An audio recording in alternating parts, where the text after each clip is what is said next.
from our 7 Tasmania studios. Your nightly news with Kim Miller begins now.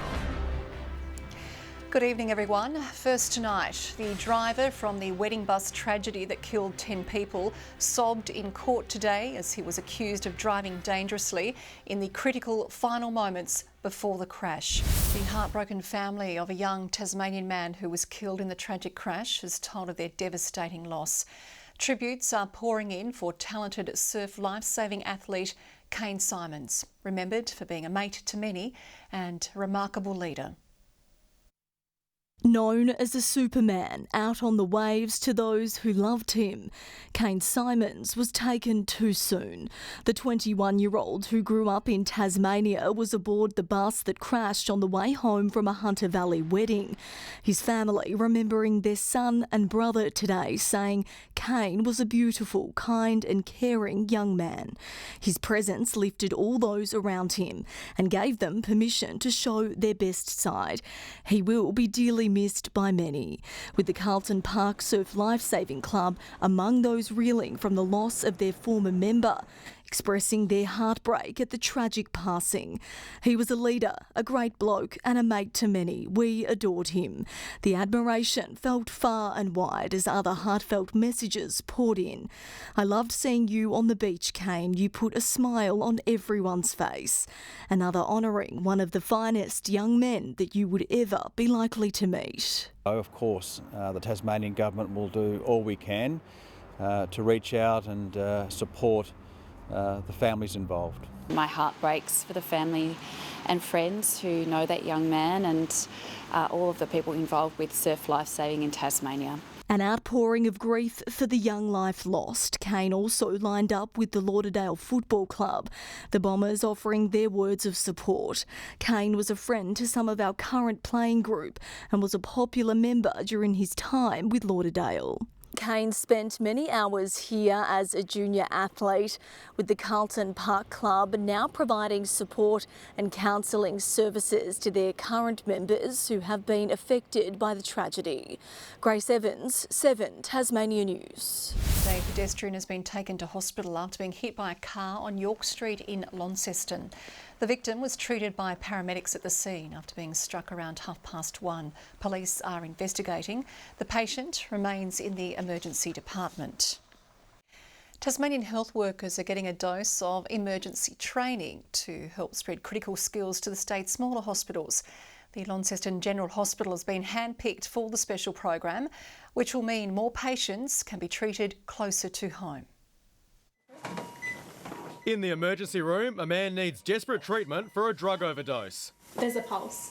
A scenario which could play out for real anywhere in the state. Sometimes, though, there's some scenarios that they don't see very often, and we probably see them more often in a bigger hospital. Soon, workers in smaller hospitals will be at the coalface of emergencies like this after Launceston was chosen as the Northern Tasmanian hub for a special training program. We don't get a lot of high acuity emergencies in our district hospitals, but when we do, we need to be ready to respond. Scottsdale doctor Ben Dodds says the rise of adventure tourism in the region is adding new challenges for staff. We're getting a lot of mountain bike accidents and traumas and fractures and things like that coming our way. And the type of training can be tailored depending on where the hospital is. The hospitals get a bit of an a la carte menu of topics that they can choose from. The program begins at the start of next month. Some hospitals still won't have the equipment or staff to treat every case, but patients will be able to get where they need to be much quicker. We now can identify the critically unwell patient earlier and get them to the right centre that they need to be at, whether that's Launceston, Hobart or sometimes interstate. Giving patients and staff Well done. the best chance of success. Tom Johnson, 7 Tasmania News. A 35-year-old man has been charged over a string of thefts on Hobart's eastern shore in April. Police allege the man stole around $200,000 in property, including significant amounts of jewellery and a vehicle. He was arrested in the same month after being caught driving the stolen car and appeared in court today. A large amount of property remains missing. Anyone with details on its whereabouts is asked to contact police.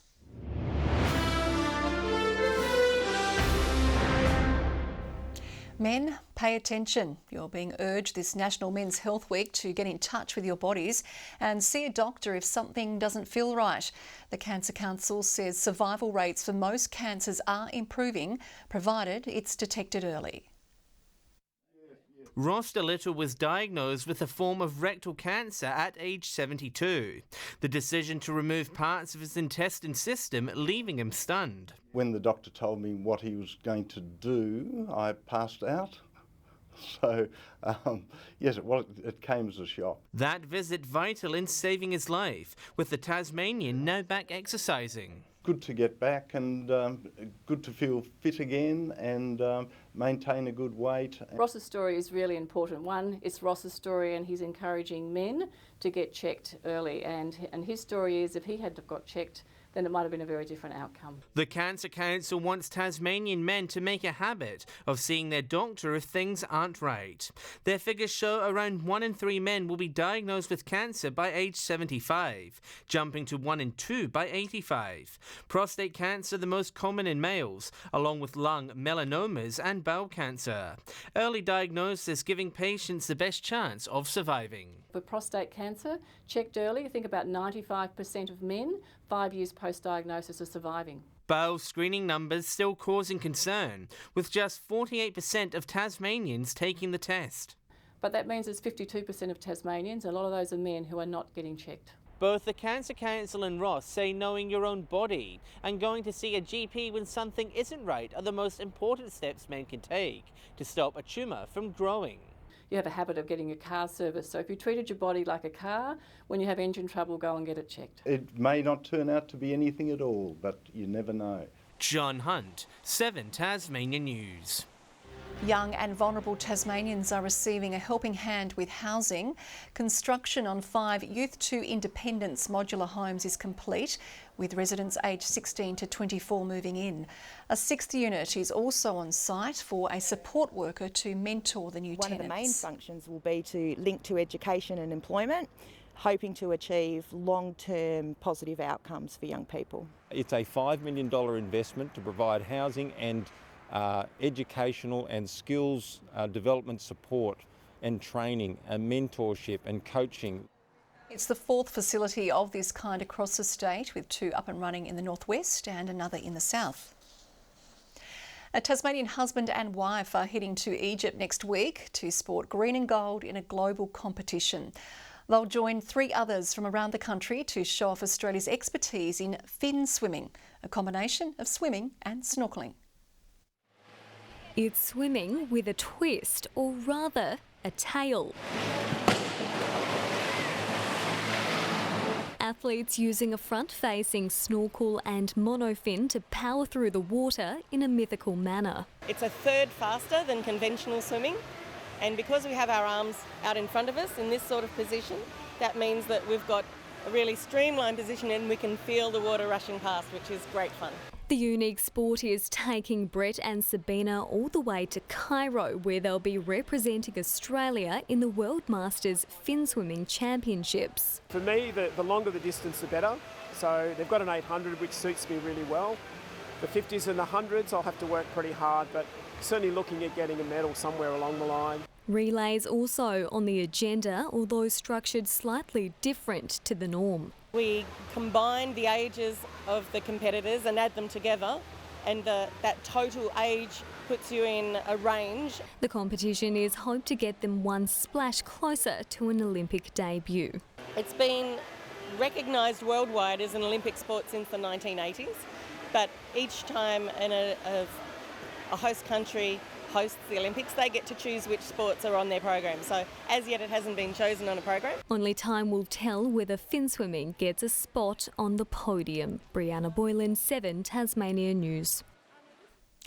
State Labor acknowledges it will take time to attract the right staff under its latest health policy.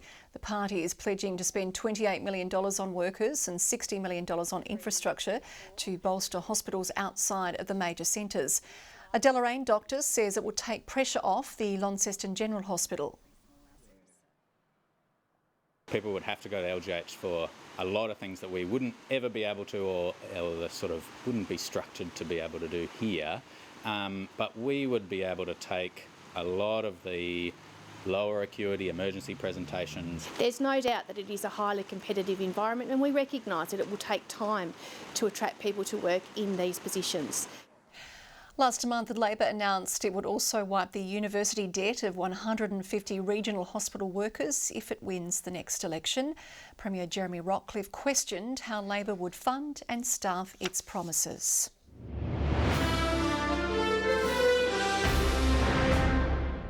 We'll take a look now at the Crips TSL Player of the Year votes after round 10.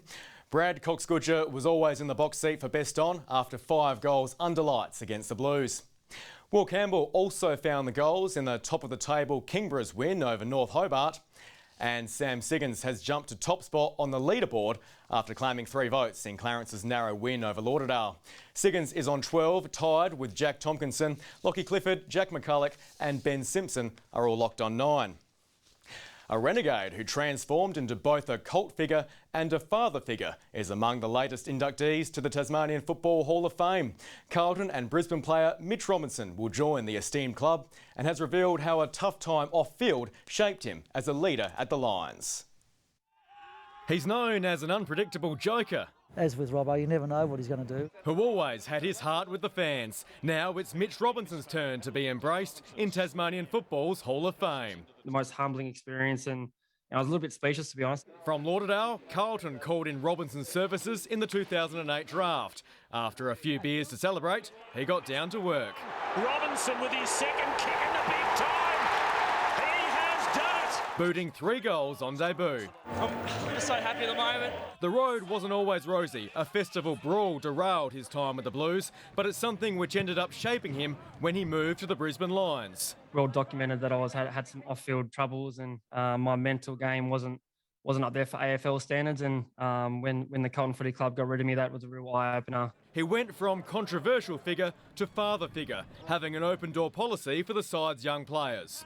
That's just what I was yearning for when I was at the Blues. You know, go to club, do your hard work, and then go home and switch off. And that's what I had at my house, and I live pretty central for everybody at the club. He'll be inducted alongside Billy Cundy, the so-called father of Tasmanian football, who pioneered the code here in the 1880s. Plus, Charles Eadie, who served as a top administrator for 25 years. Robinson's highlights are far more modern. That win, his last at the Gabba, is among his most cherished moments, until the Hall of Fame honour adds to his list next month. South Hobart's women's side is hoping a statewide cup win will one day see them compete on the national stage. The Reds claimed the title with a 2-0 victory over Launceston United yesterday, but unlike the men, there's no women's national cup competition to qualify for. As wonderful as it is to win, it would have been nice to have something that we were winning it for, going on to something like that FA Cup. In the men's, South Hobart has been forced to defend its style of play in Saturday's Lacko Seljack Cup final loss to Devonport.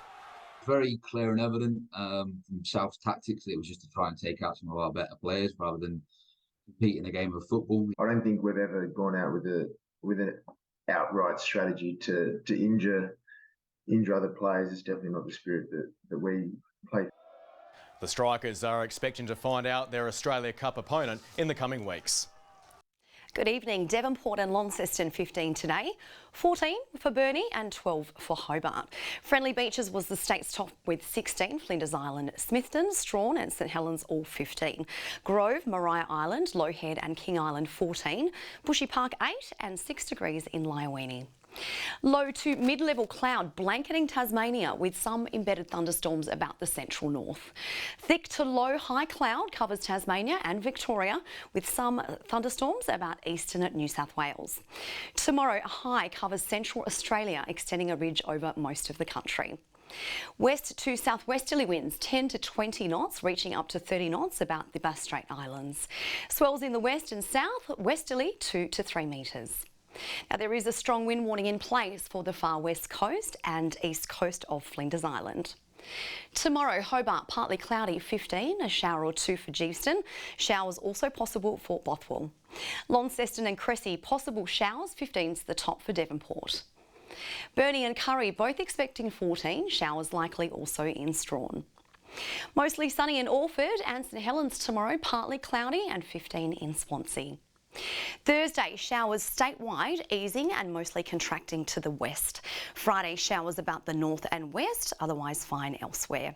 Saturday, showers about the west and elevated parts of the north, extending statewide. Taking a look at our capital cities tomorrow, Perth, showers of 19, sunny in Darwin and in Sydney, showers for Canberra. Hobart, partly cloudy, 10 degrees. Launceston showers currently 11. Devonport also showers and 12. Now, Kim, the perfect night tonight to pop on your new slippers and watch some telly. Sharing my secrets. Thank you, Kaya. And that is all we have for you this Tuesday evening. We'll have news, sport and weather updates throughout the night. Thanks for joining us. Good night.